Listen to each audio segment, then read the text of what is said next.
6 sifat sahabat. 1. Yakin atas kalimat thayyibah la ilaha illallah Muhammad Rasulullah. 2. Salat khusyuk dan khudu. 3. Ilmu ma'al zikir. 4. Ikramul muslimin. 5. Tasyikhun niat.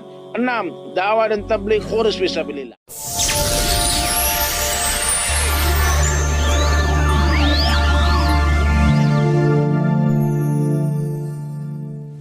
Oke. Sekarang semua dengarkan baik-baik yang mudzakarahnya. Sesungguhnya Allah Subhanahu wa taala meletakkan kesuksesan dan kebahagiaan hidup manusia di dunia dan di akhirat hanyalah pada amal agama yang sempurna. Ya, kalau kita mau sukses dunia dan akhirat, maka Allah taala telah meletakkan kesuksesan manusia. Ini kita bisa buat kesuksesan, kebahagiaan, kemuliaan, kejayaan, semua perkataan-perkataan yang baik. Silakan ya. Coba kita ulangi. Sesungguhnya Allah Subhanahu wa taala meletakkan kesuksesan, kebahagiaan, kemuliaan, kejayaan manusia di dunia dan akhirat hanyalah pada agama yang sempurna. Agama Islam adalah agama yang sempurna, agama yang telah dibawa oleh Rasulullah sallallahu alaihi wasallam. Masya Allah, agama sempurna ini meliputi iman, ibadah, muamalah, muasyarat, akhlakiyat. Pada saat ini umat Islam tidak ada kekuatan dan kemampuan untuk mengamalkan agama secara sempurna. Ya, pada saat ini umat Islam tidak ada kekuatan dan kemampuan untuk mengamalkan agama secara sempurna. Namun para sahabat radhiyallahu anhum telah sukses dan jaya dalam mengamalkan agama secara sempurna karena mereka memiliki sifat-sifat yang mulia, Masya Allah. Mereka memiliki sifat-sifat dasar yang terkandung dalam 6 sifat sahabat.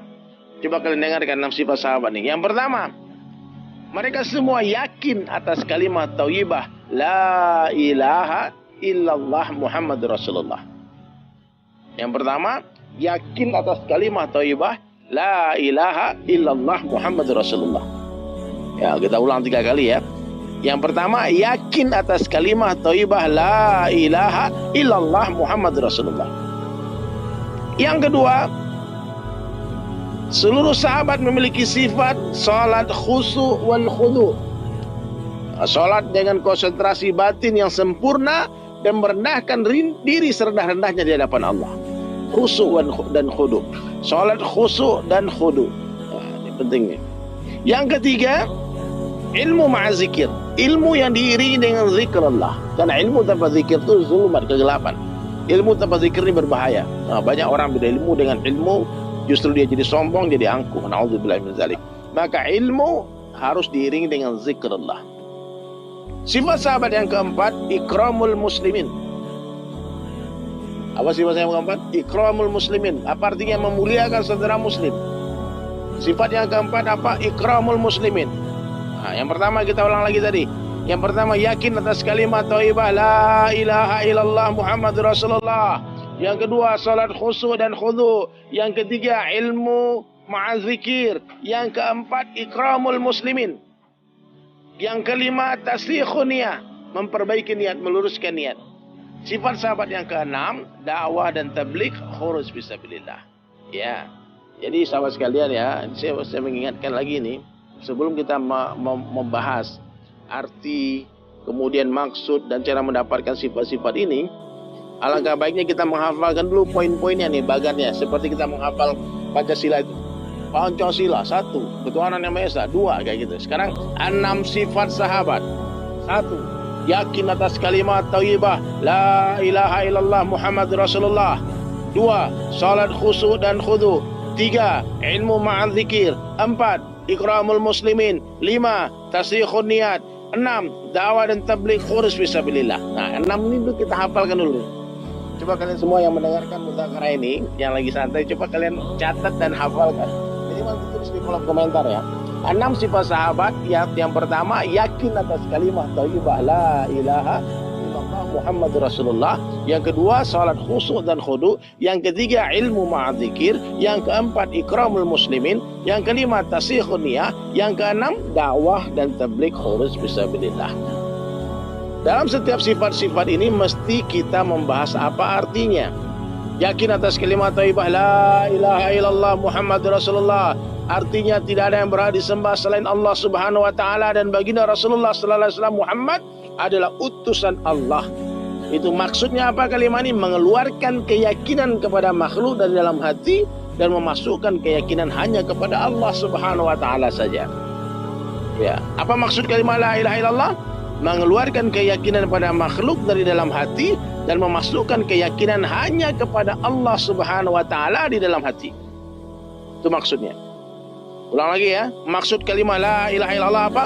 Mengeluarkan keyakinan pada makhluk dari dalam hati dan memasukkan keyakinan hanya kepada Allah Subhanahu wa taala di dalam hati. Jadi hati ma fi qalbi ghairallah, di hati tidak ada makhluk, yang ada hanya Allah. Dunia di tangan, di hati jangan. Mobil di garasi, jangan masuk hati. Apa fadilah kalimat la ilaha illallah ini? Nabi sallallahu alaihi wasallam bersabda yang artinya barang siapa meninggal dunia sedang dia mengetahui, meyakini bahwa tidak ada yang berhak disembah selain Allah, maka dia pasti masuk surga. Hadis riwayat Muslim dari Utsman bin Affan radhiyallahu anhu. Ada di kitab Muntakab hadis halaman 27 ini. Kemudian Nabi sallallahu alaihi wasallam juga bersabda, barang siapa yang bersaksi bahwa tidak ada yang berhak disembah selain Allah, sedang hatinya membenarkan apa yang diucapkan oleh lisannya, maka dia akan masuk surga dari pintu mana saja yang dia kehendaki. Ini hadis riwayat Abu Ya'la dari Abu Bakar As-Siddiq radhiyallahu anhu, ada dalam kitab Muntakab hadis juga. Yang ketiga, disebutkan dalam sebuah mafhum hadis bahwa orang yang memiliki iman walaupun sebesar zarah, maka akan dibalas oleh Allah dengan surga yang luas se-10 kali lipat dunia. Ini hadis riwayat Ahmad dan dari Abu Hurairah dan dari Abu Sa'id radhiyallahu anhu. Ada kitab At-Targhib wa Tarhib. Bagaimana cara mendapatkannya? Yang pertama, dakwahkan pentingnya iman yakin. Yang kedua, latihan dengan cara memperbanyak halaqah majelis iman, bicara iman, mendengarkan pembicaraan tentang kebesaran Allah. Yang pertama, banyak bicara tentang kebesaran Allah. Yang kedua, banyak mendengar tentang kebesaran Allah. Yang ketiga, berdoa kepada Allah agar diberikan hakikat iman dan yakin. Kemudian apa maksud Muhammad Rasulullah meyakini hanya satu-satunya jalan untuk mencapai kejayaan dunia dan akhirat hanya dengan cara ikut Rasulullah sallallahu alaihi wasallam, sunnah Rasulullah sallallahu alaihi wasallam. Apa fadilahnya hadirin sekalian? Yang pertama, Nabi sallallahu alaihi wasallam bersabda tidak akan masuk neraka atau tidak akan ditelan api neraka seseorang yang bersaksi bahwa tiada yang berhak disembah selain Allah dan aku Muhammad adalah utusan Allah. Ini hadis riwayat Muslim dari Itban bin Malik. Ini potongan hadis dalam Muntakab hadis halaman 30, kalian buka dia ada.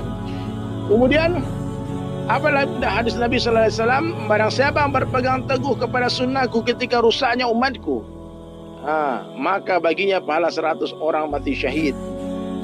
Main-main nih. Lalu Nabi sallallahu alaihi wasallam bersabda lagi dalam satu hadis, barang siapa yang menghidupkan sunnahku, man ahya sunnati faqad ahabbani, sungguh dia mencintaiku. Wa man ahabbani, siapa yang mencintaiku, kana ma'i fil jannah, bersama denganku di dalam syurga. Hadis marfu' dari Anas radhiyallahu anhu dan Al-Jari dalam kitab Jami'us Shaghir. Bagaimana cara mendapatkannya? Dakwahkan tentang pentingnya menghidupkan sunnah Rasulullah sallallahu alaihi wasallam. Yang kedua, latihan, yaitu dengan cara menghidupkan sunnah Rasulullah sallallahu alaihi wasallam dalam kehidupan kita selama 24 jam sehari-hari ya. Yang ketiga, berdoa kepada Allah agar diberikan kekuatan untuk menghidupkan sunnah. Masya Allah. Yang kedua, salat khusyuk wal khudu'. Apa artinya? Salat dengan konsentrasi batin dan merendahkan diri dengan mengikuti cara yang dicontohkan oleh Rasulullah sallallahu alaihi wasallam. Maksud salat khusyuk dan khudu' bagaimana membawa sifat-sifat ketaatan kepada Allah Subhanahu wa taala di dalam salat ke dalam kehidupan sehari-hari. Fadilahnya apa? Allah berfirman, sesungguhnya salat dapat mencegah perbuatan keji dan mungkar. Innas salata tanha 'anil fahsya'i wal munkar. Al-Ankabut ayat 45. Allah Subhanahu wa taala berfirman, wasta'inu bis sabri was salah. Carilah pertolongan Allah dengan sabar dan salat. Al-Baqarah ayat 45. Rasulullah sallallahu alaihi wasallam bersabda, salat adalah mi'rajnya orang-orang beriman. Mi'rajnya orang-orang beriman. Ini sabda Nabi. Kemudian salat dapat menghapuskan dosa. Surat Hud. Banyak lagi fadilah salat dalam Al-Quran dan hadis. Bagaimana cara mendapatkannya? Dakwahkan tentang pentingnya salat. Kemudian latihan dengan cara memperbaiki zahirnya salat, menghadirkan keagungan Allah dalam salat. Kemudian belajar menyelesaikan masalah dengan salat. Kemudian yang ketiga, bagaimana cara mendapatkannya? Berdoa kepada Allah agar diberikan hakikat salat khusyuk wal khudu'. Kemudian ilmu ma'adzikir. Ilmu ma'adzikir artinya apa? Arti semua petunjuk yang datang dari Allah Subhanahu wa taala melalui baginda Rasulullah sallallahu alaihi wasallam. Itulah ilmu dan zikir mengingat Allah sebagaimana agungnya Allah. Apa maksudnya?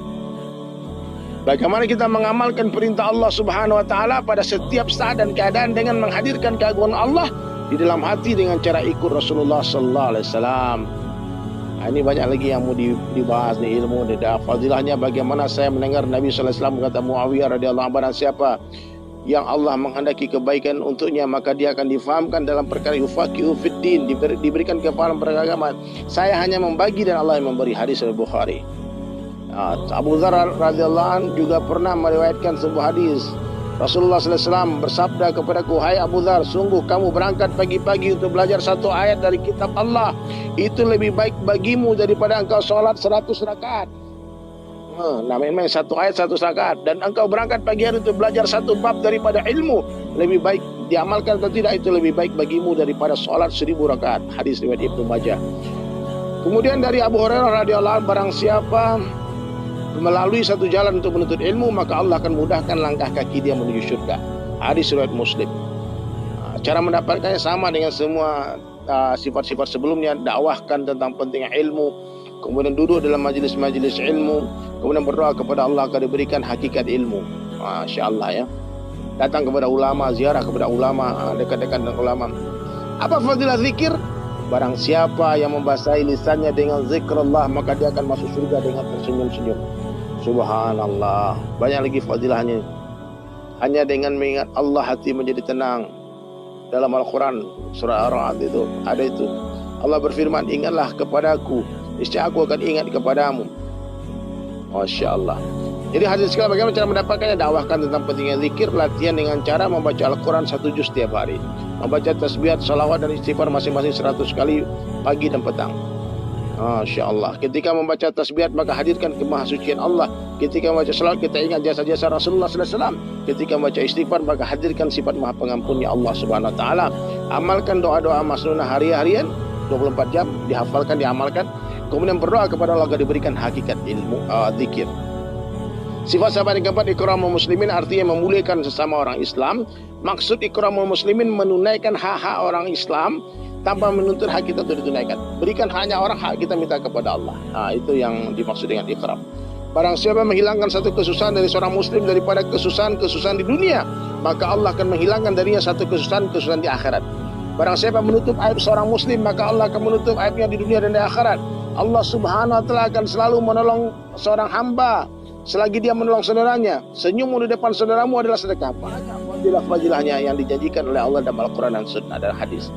Cara mendapatkannya, dakwahkan pentingnya ikram, latihan dengan cara memberi salam kepada orang yang dikenal ataupun tidak dikenal, menyayangi yang muda, menghormati yang tua, memuliakan ulama dan menghormati sesama, berbaur dengan orang yang berbeda-beda watak supaya kita dapat sifat.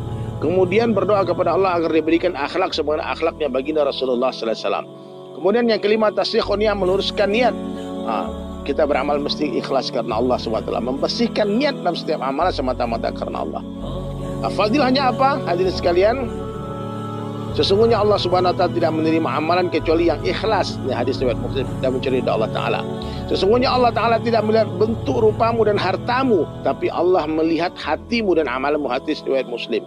Dari Sa'ad bin radhiyallahu anhu dari Nabi sallallahu alaihi wasallam bersabda, hanyalah pertolongan Allah Subhanahu wa ta'ala kepada umat ini dengan sebab-sebab orang yang lemah di antara mereka, yaitu dengan doa, salat dan keikhlasan mereka.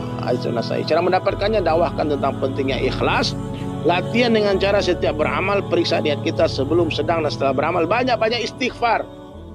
Kemudian berdoa kepada Allah agar diberikan hakikat ikhlas dalam beramal. Kemudian sifat yang keenam, dakwah wa tabligh khurus bismillah. Artinya dakwah mengajak, tabligh menyampaikan, dan khurus bismillah adalah keluar jalan Allah.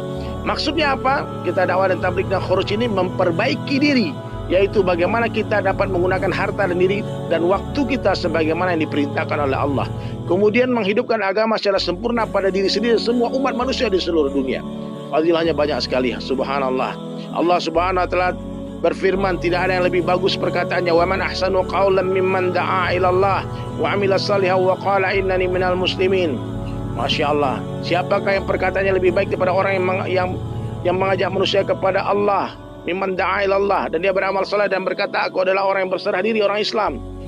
Kemudian dari Abi Mas'ud Al-Badri Al-Ansari radhiyallahu anhu, Rasulullah SAW bersabda, barang siapa menunjukkan satu kebaikan, maka dia akan mendapatkan pahala orang yang mengamalkannya. Hadis riwayat Abu Daud. Dari Anas radhiyallahu anhu berkata, Rasulullah SAW bersabda, sesungguhnya sepagi dan sepetang orang yang keluar jalan Allah itu lebih baik daripada dunia beserta isinya. Cara mendapatkannya, dakwahkan tentang pentingnya dakwah dan tabligh fisabilillah. Latihan dengan cara meluangkan masa kita 10%, minimal 4 bulan seumur hidup sekali, 40 hari setiap tahun, 3 hari setiap bulan, 2,5 jam setiap hari. Tingkatkan dengan cara bertahap-tahap, 4 bulan setiap tahun menjadi 10%-nya, kemudian menjadi 30% sepertiga hidup.